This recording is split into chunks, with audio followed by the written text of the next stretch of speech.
Bonjour à tous, bienvenue sur Poker Academy pour une vidéo avec Beware of Frog. Salut Beware of Frog. Bonjour Richard, bonjour à tous. Bon, je vais t'appeler Michael pendant la vidéo, hein, ça sera un peu plus court que Beware of Frog. Oui, oui, c'est pas mal aussi, pas de souci. Alors aujourd'hui, on revoit un tournoi que tu as joué sur PokerStars.fr. Est-ce que tu peux nous parler un petit peu de ce tournoi? Alors, il s'agit du Sunday Six Max, c'est le gros tournoi de 18 heures à 200 € tous les dimanches. Donc avec un garanti de 40K ou 50K, je sais plus. Un tournoi assez en short ended et assez compliqué, avec plein d'étrangers, beaucoup de bons joueurs. Voilà, donc on va voir des plays justement assez sympas et contre des thinking players, donc voilà, des choses sympas à analyser et à discuter. Ok.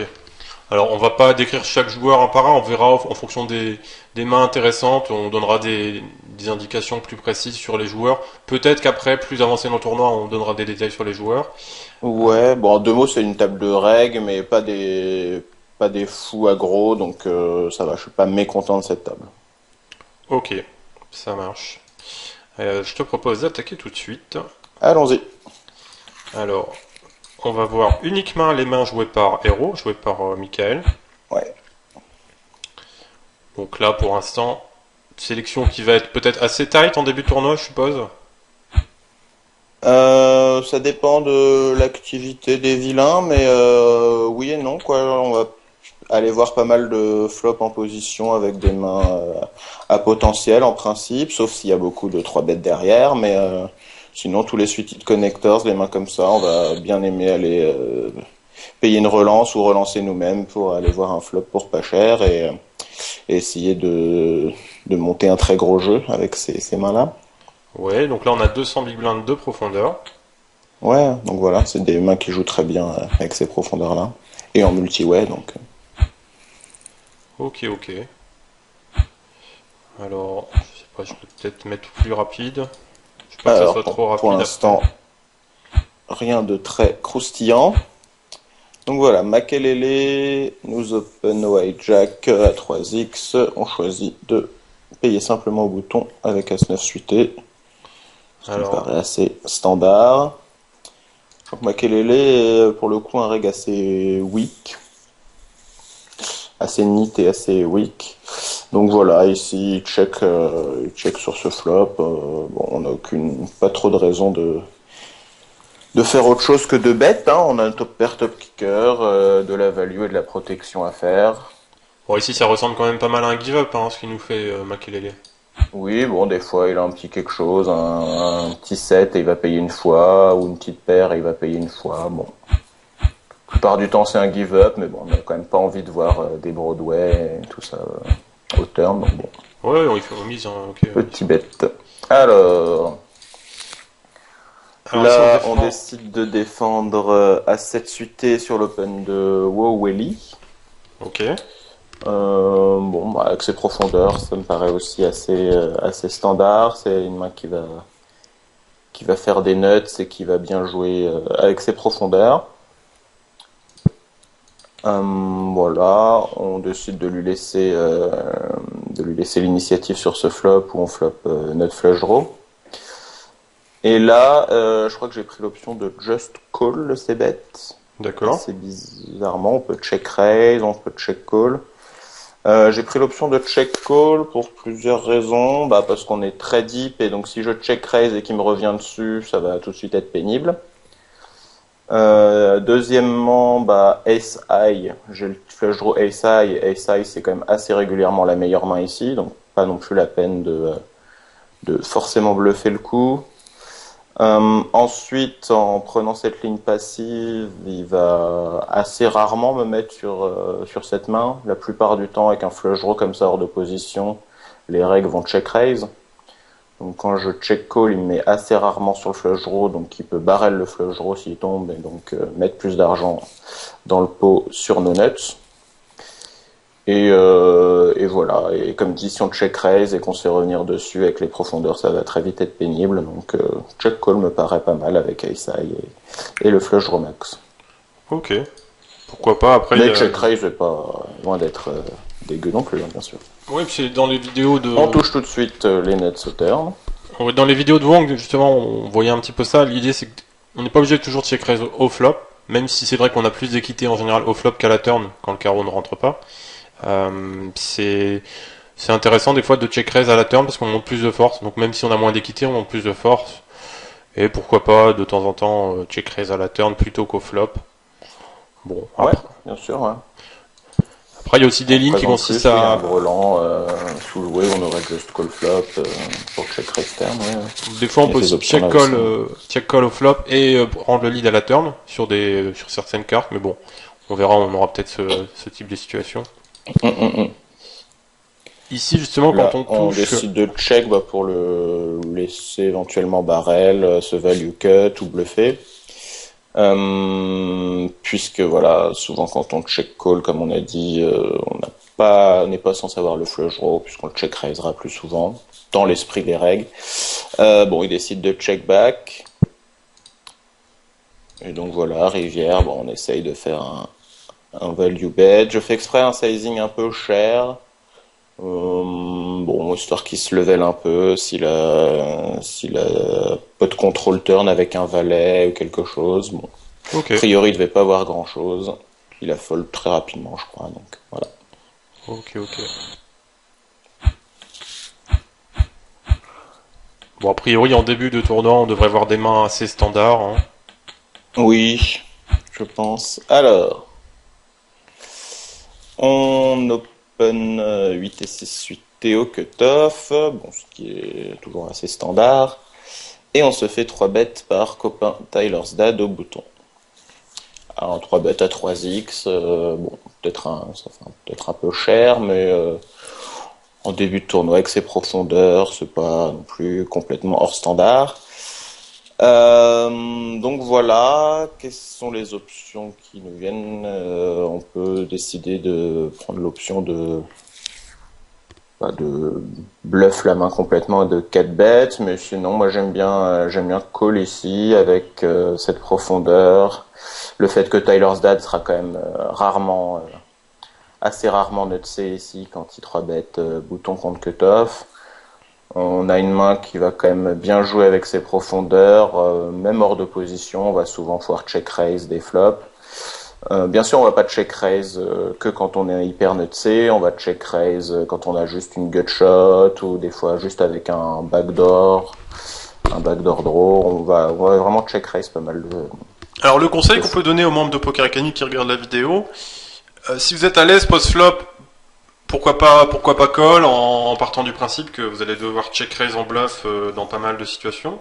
Par contre, si vous n'êtes pas à l'aise post-flop et que le joueur qui vaut 3 bêtes comme ça est plus compétent que vous visiblement post-flop, je sais pas par exemple si c'est Elki, n'hésitez pas à fold hein, parce que c'est quand même des spots un peu compliqués et qui nécessitent surtout des compétences post-flop. Je sais pas ce que t'en penses, mais ça me semble un bon conseil qu'on peut donner. Oui, bon après avec ces profondeurs, ce serait quand même dommage d'avoir une main avec autant de potentiel post-flop et de juste open fold. Si on n'est pas prêt à assumer un 3 bet, Autant fold, oui, autant c'est pas open tout à fait. direct, j'ai presque envie de dire. Parce que vraiment 200 BB deep, c'est vraiment une main qui va bien jouer. Mais bien sûr, oui, c'est pas pour prendre... si on n'est pas à l'aise post-flop et qu'on va prendre que des lignes passives, on va se faire marcher dessus. Faudra très souvent quand même check raise et être actif post-flop pour la rendre profitable. Ok, ok. Eh bien, voilà du flop. Voilà un petit flop sympathique où on a flush draw. Et très bizarrement, contrairement à ce que j'ai dit, je crois que je vais check call. Alors c'est pas très bizarrement, je vais expliquer pourquoi, mais alors Tyler's Dad va nous faire son c-bet sur l'as. Bah, disons qu'il a souvent un as quand même hein, dans son range de 3 bêtes ici. Ben, en tout cas, il le représente et il l'a assez régulièrement. Donc voilà, donc ce sera un peu... Ah bah si, j'ai check raise finalement. Alors, oui.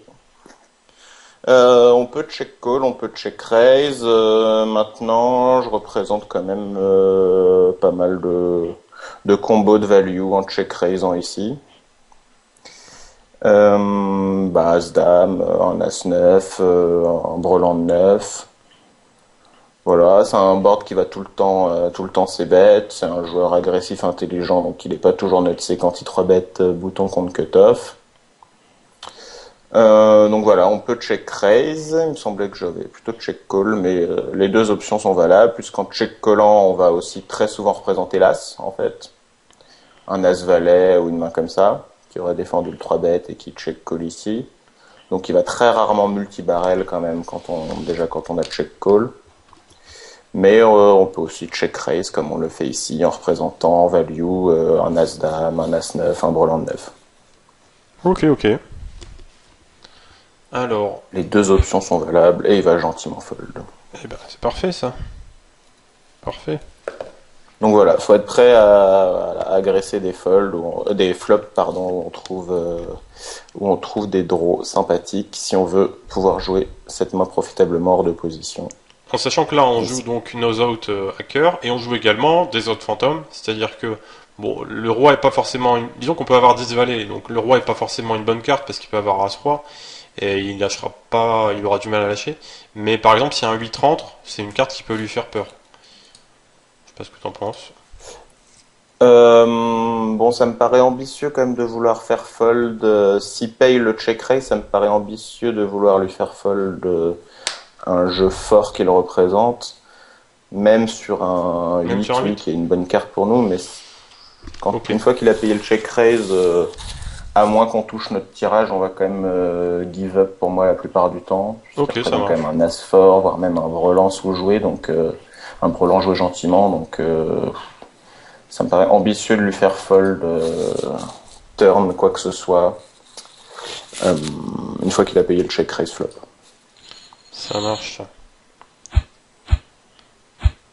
Alors là, quelques petites poubelles. On trouve des folds aussi de temps en temps. Voilà. Alors, baguette 84 open hijack. On décide de défendre la small blind avec roi dame off. Et qu'est-ce qu'on va faire ici? Alors, c'est bête à 180, donc là, tu checkerais. Alors, donc la défense roi dame off en small blind, je pense que c'est assez standard. C'est des mains que j'aime personnellement, surtout avec ces profondeurs pas trop 3 bêtes. On va souvent se retrouver avec des décisions compliquées post-flop, roi dame off, sur un range qui va défendre le 3 bêtes. On ne saurait pas trop quoi. Ces grosses mains, il va y avoir des grosses mains qui nous dominent, des as-roi, des as-dames, mais il va aussi y avoir plein de suited connectors, de choses avec ses profondeurs, il va pouvoir nous représenter plein de trucs en position, donc bon. Alors que avec juste une défense, c'est plutôt standard. Il va souvent barrel nos cartes, les dames, les rois. On a quand même une main qui fait des bonnes top pairs, etc. Donc on va être pas mal, même hors de position post flop. Et donc ici sur ce flop, il bet et je décide de check raise ma gut shot avec 2 over. Ok. C'est un board où je représente souvent tirage quinte, mais bon, il n'a pas forcément envie de s'embarquer dans un coup compliqué. Je vais aussi le faire en value avec brelan 2, avec top 2, avec brelan 9 pour équilibrer. Et voilà, là je vais souvent bluffer aussi. Quand le 8 tombe, je vais bluffer, je vais représenter la quinte. Quand le roi tombe, je vais moins barrel une fois, toujours pour représenter la quinte. Et voilà, mais bon, je pense que ça marchera quand même assez souvent déjà, rien que flop, puisqu'on est crédible sur les mains très fortes, sur le brelan 2, sur brelan 9, sur 10 et 9. Et voilà, il va y avoir des décisions compliquées post-flop sur toutes les cartes qui amènent la quinte aussi. Voilà, oui, c'est un jeu que tu aurais pu faire aussi avec Valet Dame, je suppose. Pardon? Le check raise, c'est quelque chose que tu aurais pu faire également avec une main comme Valet Dame, par exemple, je suppose. Ah oui, valet dame, bien sûr, 7 et 8 aussi. Ok. Tous les tirages quintes et toutes les mains très fortes, tous les nuts floppés, les doubles paires, les brelans. Bon, en tout cas, t'es bien respecté pour l'instant. Ouais, pour l'instant ça se passe bien. Moi j'ai l'impression qu'il touche pas grand chose aussi. Là on décide d'open 5 et 8 de carreau, hijack. On n'est pas obligé, mais moi j'aime bien. La grosse bande avait défendu, voilà. On a ces bêtes avec notre gutshot et ça gagne. Oui, Ah là, on aurait pu open. J3 suité au bouton, j'étais un peu sage. As-4 off, cut-off, ça gagne. As-Roi au hijack, ça ok. gagne. Pour l'instant, c'est Alors, petite assez question, soft. Là, on a gagné tous les coups. au moment du tournoi, tu as combien de tables en cours à peu près, à ton avis? Pardon, ça Au, a grésillé. au moment du tournoi, tu as combien de tables en cours a priori, à peu près? Bah là, justement, c'est le début de session, 18h le dimanche, c'est pas énormément de tables. Donc on peut se focus un peu justement sur ce tournoi qui demande un peu d'attention. Là, je dois être à 5-6 tables. Ok. Début de session dimanche à 18h. Alors, on open J9 de carreau au UTG. Et copain baguette a défendu le bouton et je décide de passer bête. Ce qui est bizarre. Enfin, ouais. C'est quelque chose que je faisais souvent à l'époque, mais que je fais plus trop maintenant. Ne passer bête les deuxièmes paires sur des boards drawy.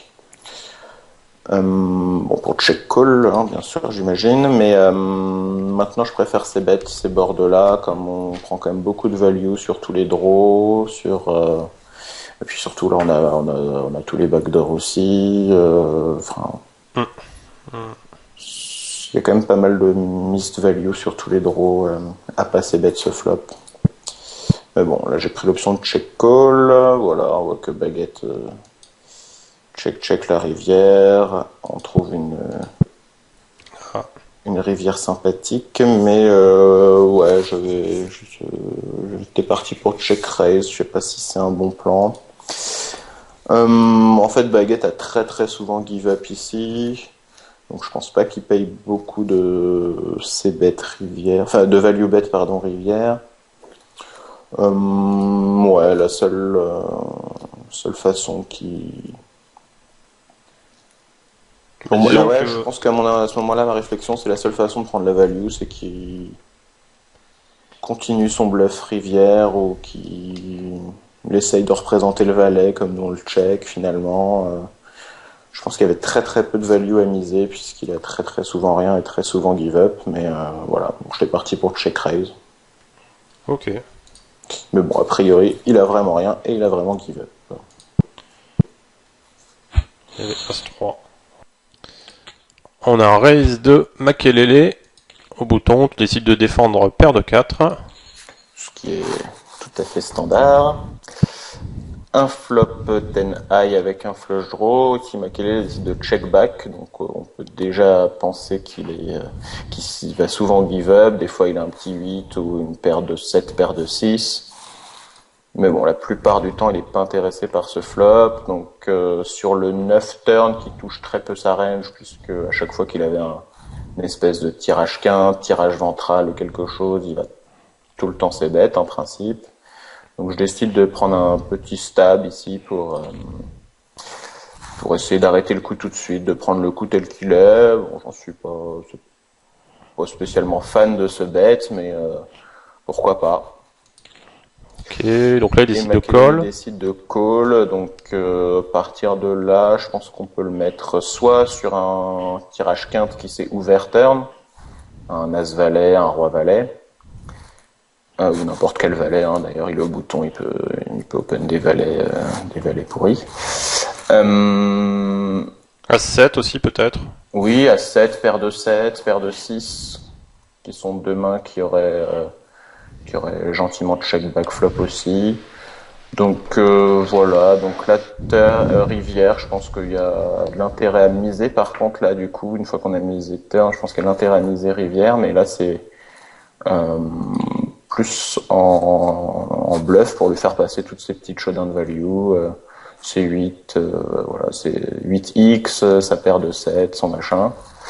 Et bon, quand il était en tirage quinte avec un valet, on bluffe avec la meilleure main, mais bon, on lui fait passer déjà ses 8 ou ses paires de 7, paires de 6, ce qui est déjà pas mal comme résultat. J'ai fait un tout petit sizing pour que ce soit plus souvent rentable, que ce bluff soit plus souvent rentable, 330 dans 690. Et il va gentiment fold, si je ne m'abuse. Ouais. Ok. Donc voilà, bon, pas un play indispensable avec la paire de 4, mais on a quand même encaissé le pot. As-9 off au cut-off, bon. Donc là, on ouvre à 2.5x, en position, à peu près à toutes les positions, j'ai l'impression. Hein. As-X? Tes ouvertures, là, c'est toujours à peu près 2.5x? Ah oui, oui, à ce niveau de blinde, là, quand on est encore bien plus de 100 BB deep, je vais faire du 2,5x, ouais, ou du 2,2, 2,5. Là, je faisais du 2,5. Là. Et on se fait taquiner par Taylor's Papa 64. Ouais, qui nous remet un 3 bêtes, et là, je décide de défendre le 3 bêtes. Ok. Donc, alors, je sais plus exactement pourquoi. Au niveau des dynamiques, là, c'était quand même très calme au niveau des 3 bêtes. Donc, bon, même si j'open beaucoup, là, ici, en hijack cutoff, je pense qu'il a un range quand même assez fort. Surtout qu'il commence à avoir un stack qui diminue, lui. Donc, j'estime que en payant 280 ici, ça va être rentable de 7 miné. J'y vais aussi pour payer au moins le c-bet sur les flops favorables, hein, les flops 6 high ou 8 high, 9 high. Et à viser post-flop, Ok. dame Voilà, 5-2. Bon, il n'y a pas beaucoup de dames dans ce range de 3 c'est bet pas le pire light. des flops. Dans ce range de 3 bet light, normalement, il n'y a pas beaucoup de dames. Ça, c'est un point qui Ouais. est important. Alors, il décide de c-bet un petit peu cher, je sais pas ce que t'en 604 dans penses. 1080. Et je crois que j'ai gentiment fold. Ok. Ouais, il y avait vraiment une dynamique calme au niveau des 3 bêtes. Et comme dit, ouais, je sais pas pourquoi, je l'ai pensé, je l'ai mis sur un range assez fort à ce moment-là. Donc j'étais vraiment parti pour cette mine sur ce coup-là, en fait. Ok. Je me contredis un peu avec ce que j'ai dit avant, mais maintenant je me rappelle, c'était un petit moment le tournoi.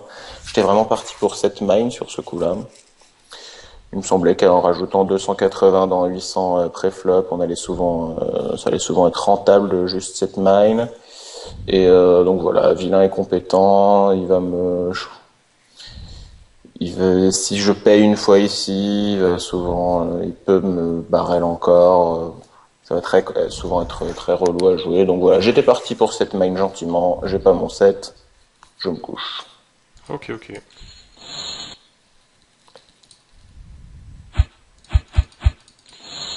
Après, c'est toujours avec variance. Quand on décide de jouer ce type de main et qu'on les défend en flop, c'est sûr que pour la variance, c'est pas terrible. Ouais. Mais ça dépend faut vraiment être, comment dire, en accord avec son plan, quoi. Si on part du principe que vilain est très large à ce moment-là et donc va souvent des 3 bet light et donc va souvent bluff post-flop. Là, bien sûr, faut pas se cantonner à cette mine puisqu'on va perdre de l'argent. Du coup, si on pense qu'on va être dominé post-flop, qu'on va pas réussir à savoir quoi faire et que donc notre paire de 7 va être un peu faiblard et très compliqué à jouer hors de position, faut juste fold pré-flop. Là, je suis parti du principe, bon, à tort ou à raison, qu'il avait un range très fort, bien fort de 3 bêtes à ce moment-là. Donc j'étais parti pour cette mine vraiment. Donc voilà, j'ai suivi mon plan, j'ai pas trouvé mon set, hop, je suis parti. Ok, ok. Donc là on est passé en min raise, je sais pas pourquoi je suis passé en min raise, mais voilà, on a min raise paire de 5. Alors, on ne se bête pas sur 7, 8, 9. Non, j'ai décidé de passer bête. C'est un flop avec plein de tirages qui va très souvent check raise et assez souvent check raise et je pourrais rien faire. Voilà, il décide d'être sympa et de check tout le long. Je décide de ne pas bet turn, on aurait pu bet turn. Encore une fois pour l'argent mort et pour éviter toutes les rivières qui vont ne pas être très sympas à jouer, toutes les overcards rivières. Mais voilà, j'ai décidé de peu de contrôle encore turn et d'éviter de me value cut quand il avait une petite showdown value, genre un 7, un truc comme ça qui serait aussi tenté de check tout le long. Et voilà, et Rivière, je décide de mettre un half pot, c'est assez sin, mais pourquoi pas, je pense il peut me payer ace high des fois, bon, on n'est pas obligé, on peut aussi check behind et faire jouer notre showdown value. Ça gagnera souvent, mais il y a quand même très peu de value à miser. Alors, Tyler's Dad Open UTG, c'est défendu par Wowelly. Et on décide de défendre par-dessus 6 et 5 de carreau. Ce qui me paraît assez standard avec ses profondeurs. Tyler's Dad donc, nous fait un c-bet payé par Wowelly. Donc là, on a bien sûr deux options. Bien sûr, on n'a pas l'option de fold, hein, mais l'option de call, d'overcall ou de raise. Raise va ici montrer beaucoup de force. Par contre, sur les deux, il y en a quand même régulièrement un qui va avoir un gros jeu ici et qui va soit au moins nous payer, et, ce sera derrière très compliqué de remporter le coup, ou alors même nous revenir dessus et on saura plus trop quoi faire avec notre flush draw 6 high, on sera très endetté. Donc je décide d'overcall. Après, il faut voir que c'est pas un flop qui est très favorable au c-bet en bluff dans un 3-way. Mm. Ouais, Et Tyler Z a toujours très souvent un petit quelque chose ici quand il s'ébête dans trois joueurs là-dessus. Et Wowelly de même, donc bon. disons qu'un check raise aurait assez peu de fold equity dans ce coup-là, Il visiblement. va représenter beaucoup de force, mais mes adversaires aussi représentent pas mal de force ici, donc j'ai pas envie de me lancer dans un coup trop et variance trop compliqué. Ici, on overcall avec notre bonne cote et notre équité. Alors, turn, on a le 5 qui nous apporte encore de l'équité quand on ne fait pas face à un trop gros jeu. On peut penser que Wowelly, quand même, avec un énorme jeu, aurait raise flop avec deux paires, avec brelan. Donc le 5 ici est une bonne carte, il améliore notre équité dans le sens où tous les carreaux nous font gagner. Et en principe, on va aussi souvent gagner avec un 6 et un 5 rivière. Donc on a 9, 12, 14 cartes Voilà, tout à fait. rivière. Donc du coup, dont certaines assez invisibles. Les 6 et les 5 sont assez invisibles. Donc du coup, je trouve que on a encore une cote intéressante et une cote implicite intéressante pour payer le barrel de Wowelly Turn. Et tu touches pas de carreau. Scandale. Non, c'est assez étonnant. Scandale. Donc on recheck et Wowelly check behind Oh, il avait revalé, d'accord. avec roi valet. Ok, ok. Oui, parce que accessoirement aussi turn, on avait des fois les meilleures mains contre les tirages contre.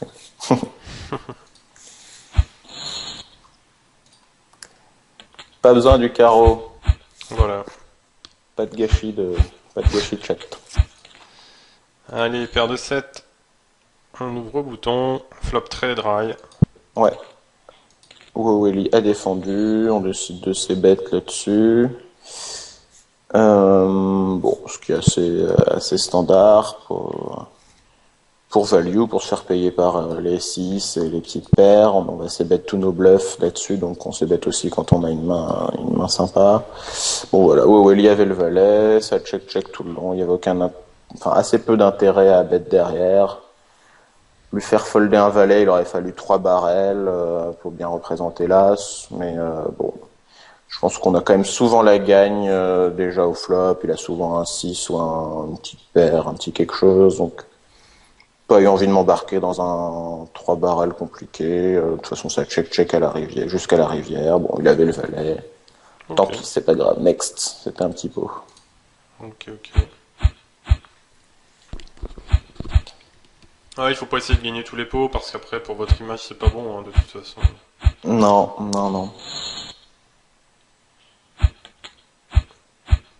Alors, paire de 5. Ah, une ligne intéressante, tu décides de prendre le lead sur ce baby flop. Ouais, Donc c'est John Doe qui arrive à la table depuis pas très longtemps, qui a open au hijack, décide de défendre paire de 5 de small blind. Et donc ouais, Tyler's Dad a défendu aussi.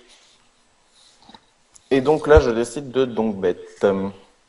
Ouais, je me souviens que à ce moment-là, j'essayais d'incorporer des ranges de donk bet dans mes plays. Pourquoi je décide de donc bet ici? Bon, déjà parce que ça va être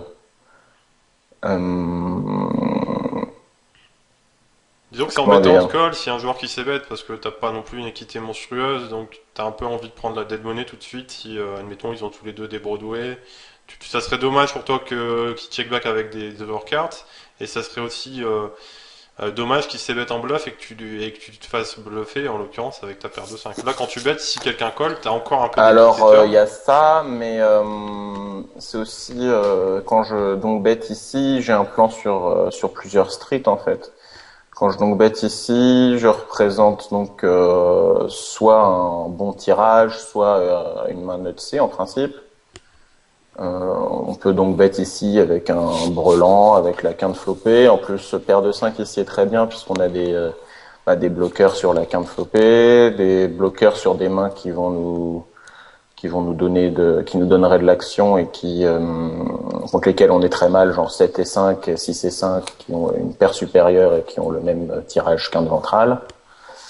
Donc voilà, on envisage l'action sur plusieurs streets, on va bluffer quand on est just call, on va bluffer les carreaux, on va bluffer des cartes favorables, genre le 6, 7, 8, 9, le 10 notamment, on va bluffer aussi. Là, on a vraiment un plan sur plusieurs streets quand je décide de donc bet ici. Puisque sinon, si on donc bet fold, enfin, c'est un bet pour info, quoi. Donc, c'est pas l'idée.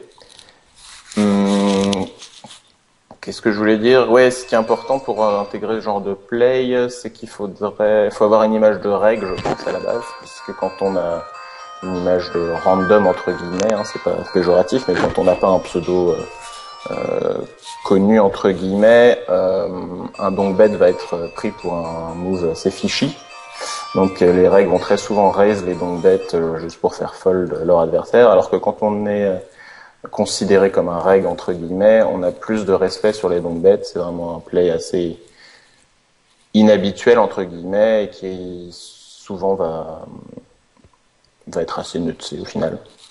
Ouais, qui sera d'autant plus Donc, respecté dans donc un... voilà, ici on donc bet, déjà pour quand on n'est pas mécontent de prendre le pot tout de suite, mais aussi on a un plan sur plusieurs streets, à bluffer les carreaux quand on est payé une fois, à bluffer les 10 qui font entrer la quinte supérieure, et quand on touche le 4, normalement on est assez invisible,